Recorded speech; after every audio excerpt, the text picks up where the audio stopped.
Now, let's talk about commercials. My last video was about my MicDrop method of story crafting for brand films, and I intentionally left out the elephant in the room, commercial spots. I treat commercials as their own category because they have such a strict guideline around 15, 30, and 60-second cuts, with very few exceptions. While commercials often follow many of the same principles as good narrative-based content, they're primarily governed by the need to persuade the audience in a very short amount of time.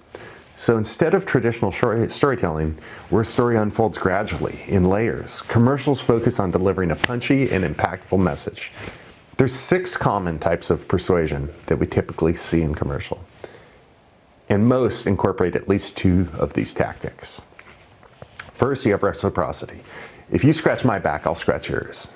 This principle can play out in a few ways, and it's about building trust by giving something valuable to the audience up front. For example, it might take the form of an exclusive club, like holding an American Express Platinum card, or networking at a Tesla charging station. It could also be something simple, like discounts for the first-time customer, signaling confidence that once they try your service, they'll stick around with you. There's social proof. Everybody's doing it. This persuasive technique is everywhere.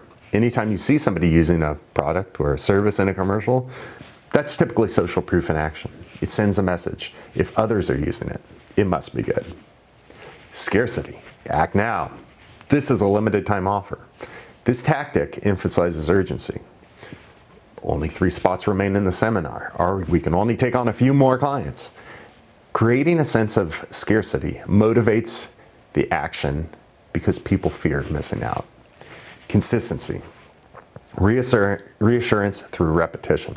Insurance companies are masters of this. Take Geico, for example. They've run multiple campaigns simultaneously. So you might encounter several during one TV broadcast, whether it's a Geico being mistaken for a gecko, or a gecko being mistaken for Geico, or the more professorial gecko arriving again. It could also be so easy a caveman can do it. You'll see 3 Geico ads run through the same sports broadcast at times. They want to ensure that at least one of those ads sticks with you. Authority. If it's good enough for them, it's good enough for me. When Steph Curry laces up Under Armour basketball shoes, I completely understand that if they're good enough for him on the court, they're good enough for me.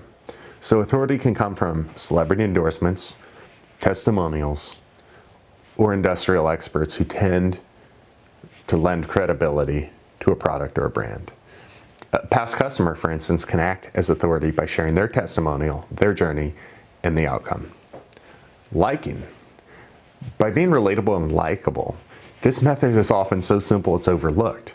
But if the people, voices, and imagery in your ad resonate with your audience, they're more likely to connect with your brand. Likability fosters trust and can even inspire organic promotion and word of mouth. These are just a few ways commercials work. Of course, there's often a storytelling element woven in, and many commercials follow structure like problem solving. In another video, we outlined a drug company, and they love to do this sort of thing. There's a hero's journey, a slice of life narrative, and others rely on shock and awe approach. But given the time constraints, crafting a compelling message in 15, 30, or 16-second cuts is a unique challenge in and of itself. Each version requires varied pacing, yet they all must deliver a cohesive and persuasive message. If you have thoughts, comments, or questions, I'm not that hard to find. And if it's worthy of a discussion, let us know below. Cheers. Hope to hear from you.